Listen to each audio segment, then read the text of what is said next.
Hello, hi, welcome once again to M5's new English language learning program, Let's Speak English.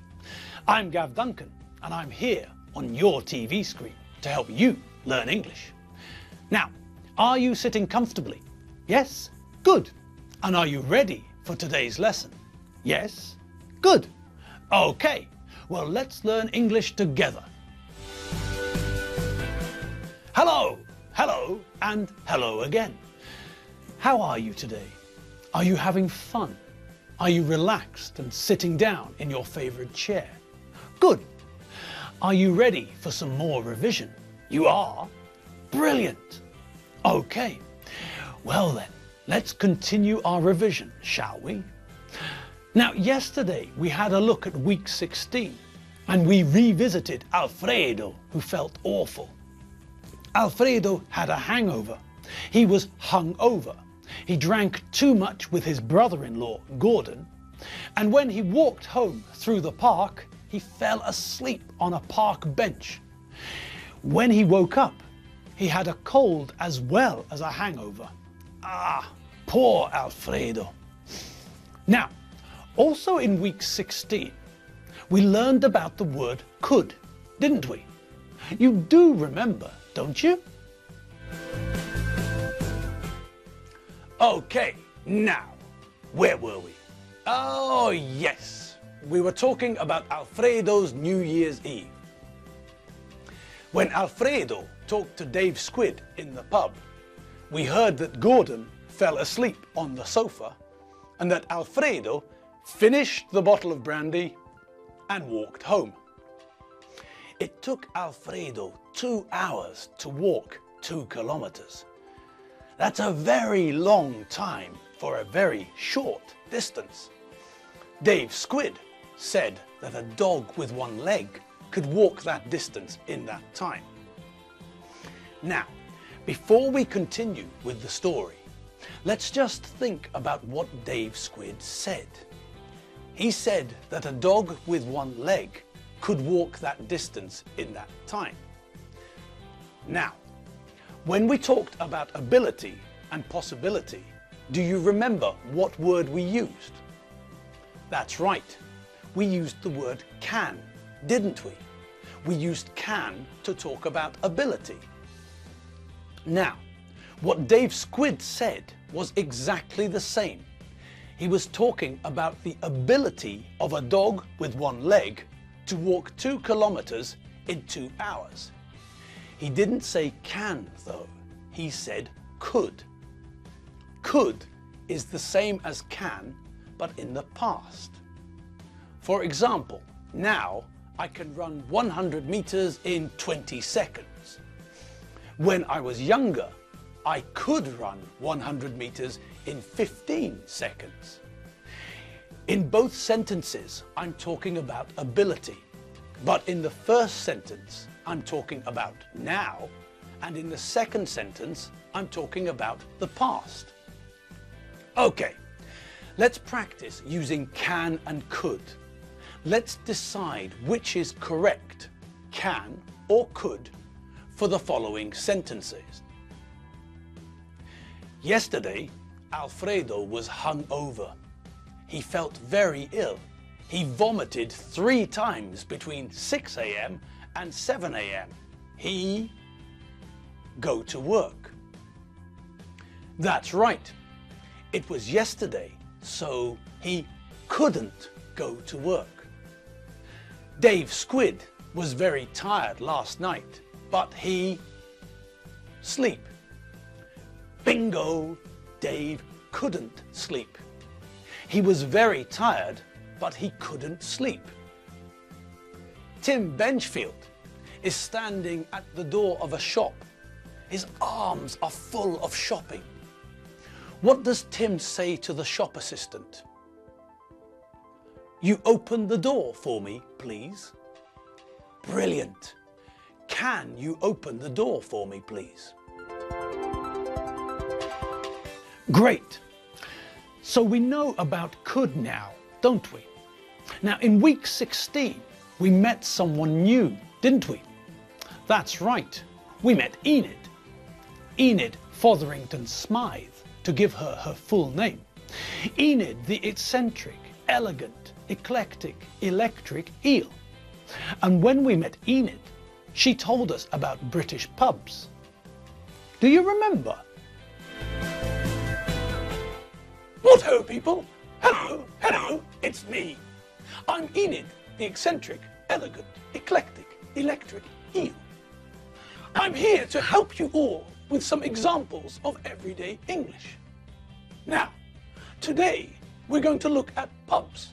Are you paying attention? Alfredo? Good. Now, Dave Squid talked about different types of beer. In a British pub, you can get lager, pilsner, bitter, cider, and stout. Lager and pilsner are German-type beers. They're yellowish. They're carbonated. They've got bubbles. Pilsner has got a more bitter taste. Bitter is a dark red color and isn't carbonated. It doesn't have bubbles. Cider is an alcoholic drink made from apples. Stout is a kind of strong, dark beer. Guinness is an Irish stout. Now, when you go into a pub in the UK, do you know how to ask for a drink? You do? Good. Normally, people ask for a drink in two ways in the pub in the UK. People say, "Can I have a?" Or they say, "I'd like." Please. These two phrases are very useful and they're both very polite. Good. Now, if you'd like to order a beer in a UK pub, you also need to know what size of drink you'd like. Beer in the UK is sold in pints and half pints. A pint is approximately the same as half a litre, and a half pint is approximately the same as a quarter of a litre. So, a pint is like a Hungarian korsó, and a half pint is like a Hungarian pohár. Good. Now, there is another sort of beer drink that people sometimes drink. Shandy. Shandy is beer mixed with a soft drink, normally lemonade. Okay, one more bit of information and then I'm off. When you go to a pub in Britain, there is no table service. In British pubs, there is counter service. This means that if you sit by a table and wait, you won't get a drink. They have counter service. This means that you have to go to the counter and wait to be served. You stand at the counter and the person working behind the counter will ask what you would like. Normally they ask, "What would you like?" But they could ask in different ways. Yes. What'll it be? What can I get you? It should be obvious what they're asking. After you tell them what you would like, they bring your drink and you pay them.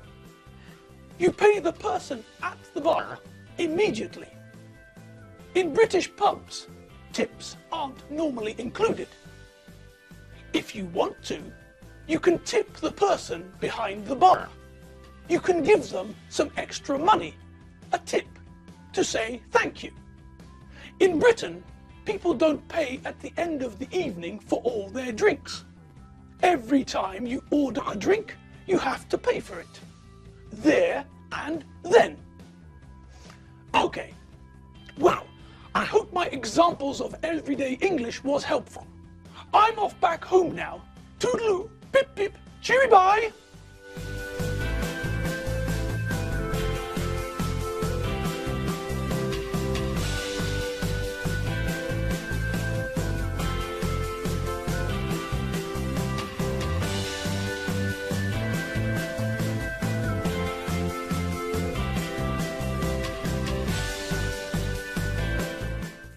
Yes, Enid knows a lot about drinking in British pubs.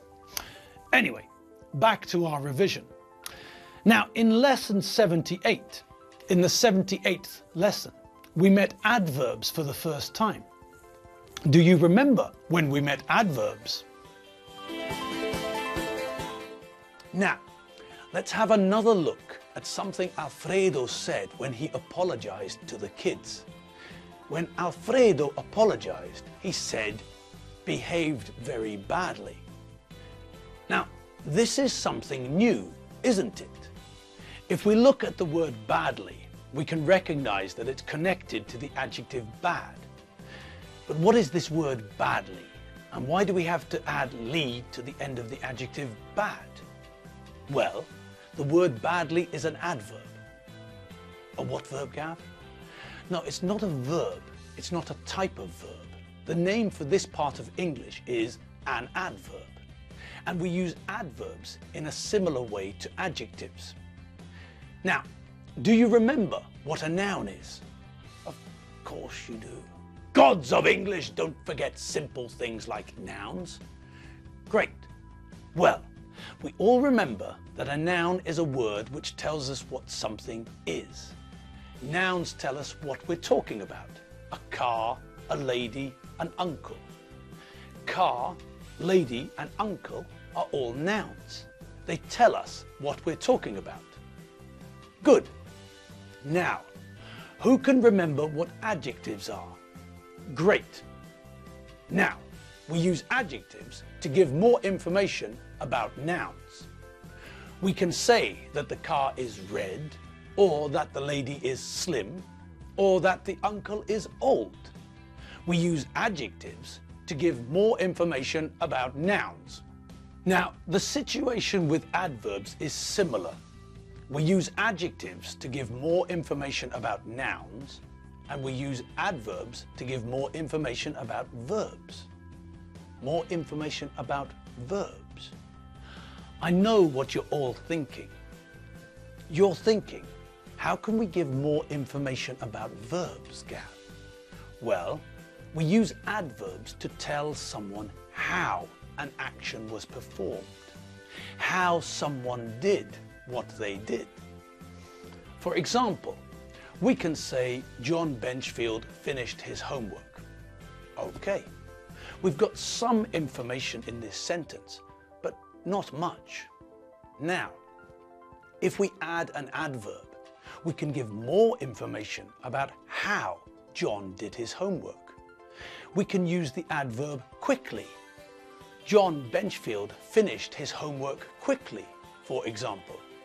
Or we could use the opposite adverb to quickly, slowly. John Benchfield finished his homework slowly. So, by adding an adverb to the sentence, we can provide more information. If John finished his homework in 5 minutes, then we know that he finished his homework quickly. If John finished his homework in 3 hours, then we know that John finished his homework slowly.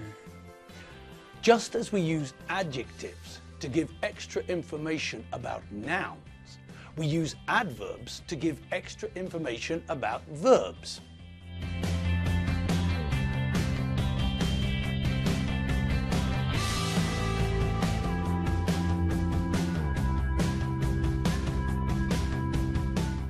And, well, that's all the time we've got for this revision lesson. I'll see you again tomorrow when we'll look at some more of the English which we learned in the past 4 weeks. I'm Gav Duncan, and you've been watching M5's English language learning program, Let's Speak English. Don't forget to check out all the videos at www.m5tv.hu. Like I said, I'm Gav Duncan, not Gene Hackman or Gene Wilder. I'm Gav Duncan, and I'll see you later. Bye!